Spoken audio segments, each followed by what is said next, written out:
अमरावती जिल्ह्यात गत महिन्यात अवकाळी पावसाने जिल्ह्यात हाहाकार निर्माण केला होता। त्यानंतर आता निम्मा जून महिनाही संपत आला। असे असताना वरुण राजा मात्र अद्यापही बरसला नाही। परिणामी जिल्ह्यातील मेळघाटसह गैर आदिवासी भागातील 10,000वर नागरिकांना 20 टँकर व 127 विहीर आणि बोरवेल अधिग्रहणाद्वारे पाणीपुरवठा करून 129 गावांची तहान भागवली जात आहे।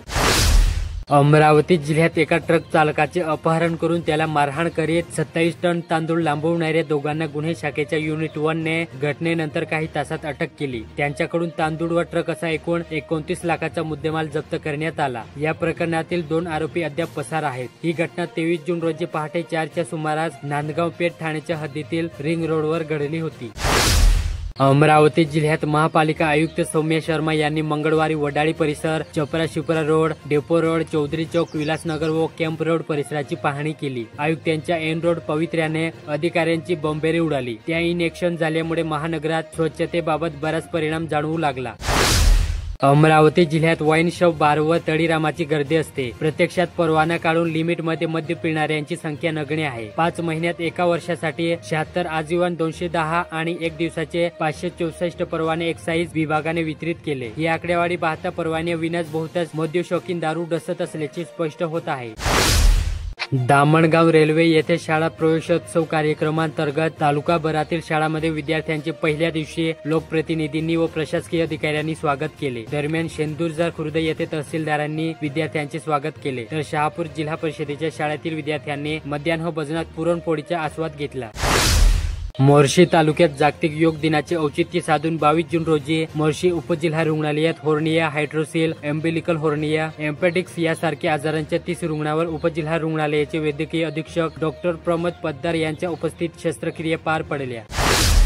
पथरोड तालुक्यात स्थानिक वार्ड क्रमांक 5 मधील मेडिकल लाईन कडून येणारे रस्त्याला लागून असलेल्या किराडपुरा येथील जोड रस्त्यावरील रपटा धोकादायक झाल्याने किरकोळ अपघाताला आमंत्रण मिळत आहे।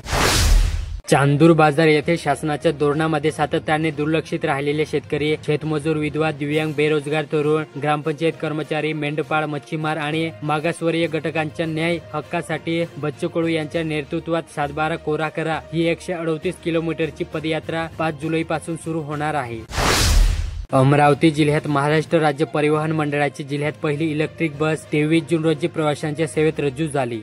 पहिल्याच दिवशी ई शिवाई बस अमरावती, नागपूर, यवतमाळ आणि परतवाडा या मार्गावर धावली। आमदार सुलभाताई संजय खोडके यांच्या हस्ते शिवाईचे सोमवारी लोकार्पण सोहळा येथील मध्यवर्ती बसस्थानक येथे सकाळी 11 वाजता पार पडला। विशेष म्हणजे जिल्ह्यात पहिल्यांदाच पहिल्या टप्प्यात दाखल झालेल्या 5 ई शिवाई बस प्रवाशांच्या सेवेत दाखल झालेल्या आहेत। अमरावती जिल्ह्यात गुरुकुलांचे सर्वेक्षण पूर्ण करण्यासाठी 21 मेची मुदत दिली होती, मात्र त्या कालावधीत सर्वेक्षणाचे काम पूर्ण झाले नाही। परिणामी शासनाने 18 जून पर्यंत मुदतवाढ दिली होती। या मुदतवाढीच्या अवधीपर्यंत जिल्ह्यातील ग्रामीण भागात करण्यासाठी आलेल्या गुरुकुलाच्या सर्वेक्षणात सुमारे 1,04,101 गुरुकुलांपासून वंचित असलेले लाभार्थी आढळून आले आहेत। या सर्वेक्षणात गुरुकुलांपासून वंचित असलेल्या लाभार्थ्यांना आता गुरुकुल योजनेचा लाभ मिळणार आहे। शासनाने गुरुकुलाचे सर्वेक्षण पूर्ण करण्यासाठी दिलेल्या कालावधीत जिल्ह्यातील लाभार्थ्यांचे सर्वेक्षण पूर्ण केले आहे। त्यामुळे गुरुकुल लाभार्थ्यांच्या संख्येत मोठ्या प्रमाणात वाढ झाली। प्रधानमंत्री आवास योजनेचा लाभ घेण्यासाठी जिल्ह्यात सेल्फ सर्वेक्षणात सुमारे 35,609 तर 68,492 अर्ज ग्रामसेवकांनी सर्वेक्षण करून भरले आहेत। त्यामुळे लाभार्थ्यांना भरलेल्या अर्जाची तपासणी जिल्हा ग्रामीण विकास योजनेकडून होणार आहे।